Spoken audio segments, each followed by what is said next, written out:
Assalamualaikum warahmatullahi wabarakatuh. Saya Arfian Darmawan dari kelas A3 semester 8, di mana dalam pertemuan kali ini saya akan membahas tentang temuan kelima, yaitu tentang sejarah pers.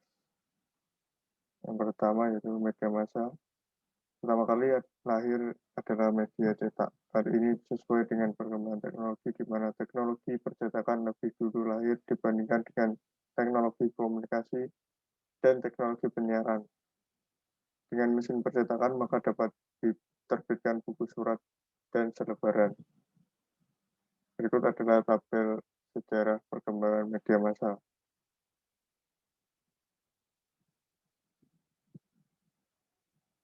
Selanjutnya yaitu perkembangan hukum media cetak dan elektronik. Hukum pers yang berkembang di Indonesia dari masa Hindia Belanda sampai masa reformasi adalah hukum pers media cetak. Sedikit sekali yang disinggung mengenai hukum pers penyiaran, bahkan dalam kajian pers secara umum yang bukan kajian hukum, baik dari sisi sejarah politik dan komunikasi politik, para penulis akan mengabaikan dan memberi porsi yang sedikit pada pers penyiaran. Namun dengan makin berkembangnya media penyiaran, juga berkembang kajian media penyiaran dan media cetak. Selanjutnya itu beberapa penyebab mengapa terjadi ketimpangan atau ketertinggalan dunia penyiaran dibandingkan dengan dunia jurnalistik cetak. Pers cetak lahir lebih dahulu daripada pers penyiaran, karena lembaga pers cetak memang lebih dahulu lahir daripada lembaga penyiaran. Hal ini bukan merupakan kasus istimewa bagi Indonesia, karena perkembangan teknologi penyiaran memang baru ditemukan sekitar 4 abad setelah teknologi cetak. 2. Sejak masa kemerdekaan media penyiaran di Indonesia berpuluh-puluh tahun dikuasai oleh pemerintah, sehingga pers penyiaran juga merupakan pers pemerintah. Pers penyiaran yang berorientasi kepada pemerintah tidak menimbulkan persoalan hukum dan politik dengan pemerintahan. Sebaliknya, pers cetak memiliki banyak persoalan dengan hukum dan politik dalam berhadapan dengan pemerintah. Karena itu, pers cetak memerlukan semacam perlindungan hukum yang lebih pasti. Dengan kata lain, media cetak berada pada lorong yang penuh risiko, berhadapan dengan pemerintah maupun masyarakat, sementara media penyiaran berada pada lorong yang tidak berhadapan dengan keduanya. Inilah yang menjelaskan mengapa hukum media yang berkembang di Indonesia adalah hukum pers cetak saja.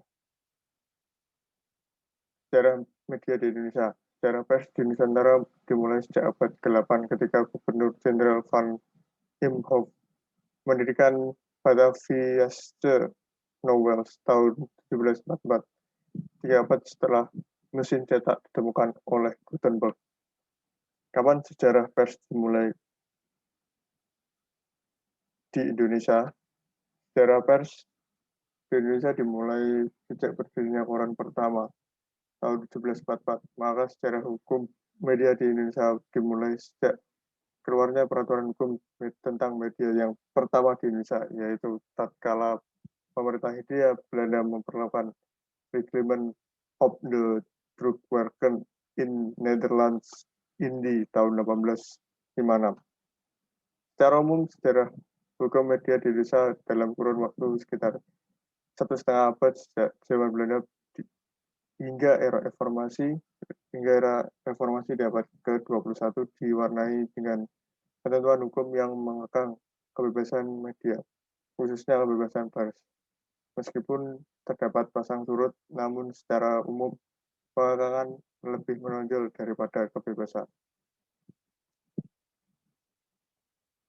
Isi atau materi hukum media yang pernah berlaku di Indonesia bisa dibedakan dalam beberapa materi sebagai berikut.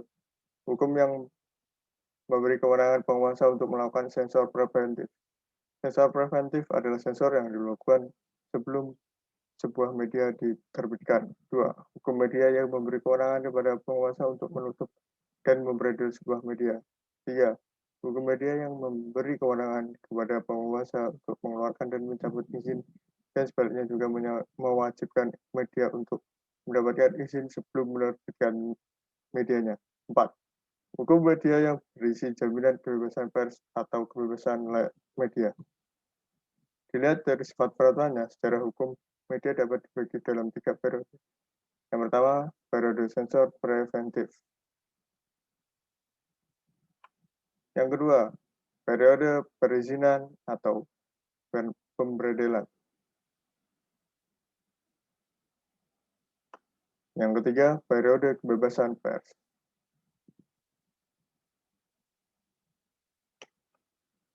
Ketiga periode tersebut tidak dalam suatu pembatasan waktu yang ketat, karena pada masa yang disebut sebagai masa kebebasan pers terdapat upaya-upaya untuk mengekang pers.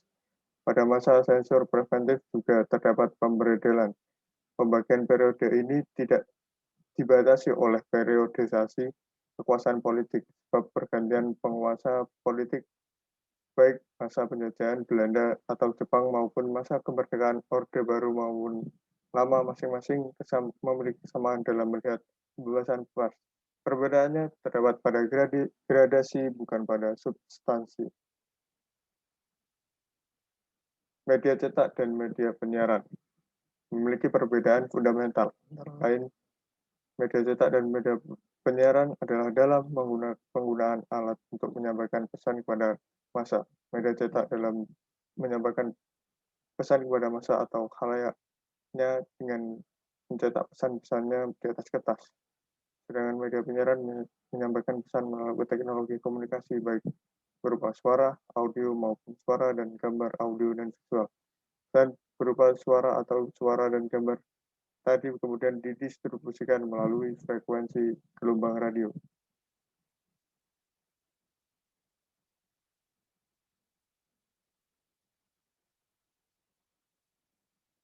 Meskipun ada kesamaan dan perbedaan antara hukum media cetak dan media penyiaran, namun keduanya memiliki prinsip dasar atau asas yang sama. Dilihat dari asas-asasnya, perbedaan antara hukum media cetak dan media penyiaran lebih merupakan perbedaan gradasi. Meskipun dalam tingkat teknis perbedaan ini bisa sangat tajam, terutama bila dilihat dari sumber hukumnya. Selanjutnya yaitu pertanyaan. Yang pertama, apa bedanya media cetak dan media penyiaran? Perbedaan fundamental antara media cetak dan media penyiaran adalah dalam penggunaan alat untuk menyampaikan pesan kepada massa. Media cetak dan dalam menyampaikan pesan kepada massa atau kalayaknya dengan mencetak pesan-pesannya di atas kertas. Sedangkan media penyiaran menyampaikan pesan melalui teknologi komunikasi baik berupa suara, audio maupun suara dan gambar audio dan visual. Pesan berupa suara atau suara dan gambar tadi kemudian didistribusikan melalui frekuensi gelombang radio. Mengapa media harus diatur? Pertama, untuk kepentingan publik. Yang kedua, untuk kepentingan bisnis. Dan juga hubungan kepentingan publik dan kepentingan bisnis inilah yang menjadi dasar atau inti dari hukum media. Hukum media menjaga agar kepentingan umum dapat terjaga dalam media. Namun hukum media juga menyadari bahwa media harus dapat menghidupi dirinya. Apakah itu hukum pers, hukum komunikasi, atau hukum media massa?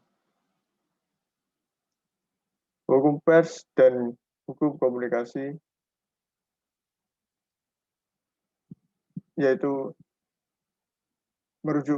hukum pers merujuk kepada hukum yang mengatur tentang keberadaan pers cetak dalam segala aspeknya. Istilah hukum komunikasi berarti hukum itu mengatur tentang komunikasi, tidak hanya sekedar komunikasi.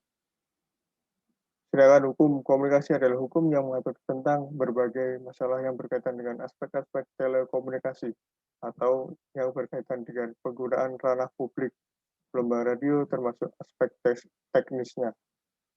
Hukum komunikasi juga mengatur tentang masalah kepemilikan dan perizinan. Hukum media, hukum yang mengatur tentang ketentuan-ketentuan media massa sebagai alat komunikasi massa. Hukum media meliputi hukum media cetak, hukum media penyiaran, film, hukum cyber, dan hukum pers. Ketentuan yang diatur adalah tentang masalah isi media, prosedur penggunaan media, kepemilikan media, dan sebagainya.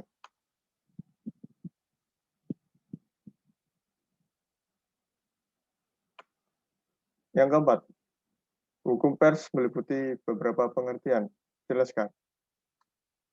Hukum pers yaitu aturan yang ditetapkan pemerintah dan bersifat mengikat pers dan pihak-pihak lainnya, termasuk pemerintah dan masyarakat. Dasar sekaligus sumber hukum pers adalah Undang-Undang 1945 dan Undang-Undang Nomor 40 Tahun 1999. Pers atau pers merupakan sebutan lain untuk media massa, mass media, menurut Undang-Undang Nomor 40 1999 tentang pers. Pers adalah lembaga sosial dan wahana komunikasi massa yang melaksanakan kegiatan jurnalistik dengan menggunakan media cetak, media elektronik, dan segala jenis saluran yang tersedia. Yang dimaksud kegiatan jurnalistik yaitu mencari, memperoleh, memiliki, menyimpan, mengolah, dan menyampaikan informasi baik dalam bentuk tulisan, suara, dan gambar, serta data dan grafik maupun dalam bentuk lainnya. Pers berkewajiban memberitakan peristiwa dan opini dengan menghormati norma-norma agama dan rasa kesusilaan masyarakat serta asas praduga tak bersalah. Terima kasih telah menonton atau mendengarkan presentasi dari saya. Akhir kata, wassalamualaikum warahmatullahi wabarakatuh. Mohon maaf bila ada salah kata. Dan juga tadi saya sudah menjawab pertanyaan dari Bapak dosen Zainal. Terima kasih. Wassalamualaikum warahmatullahi wabarakatuh.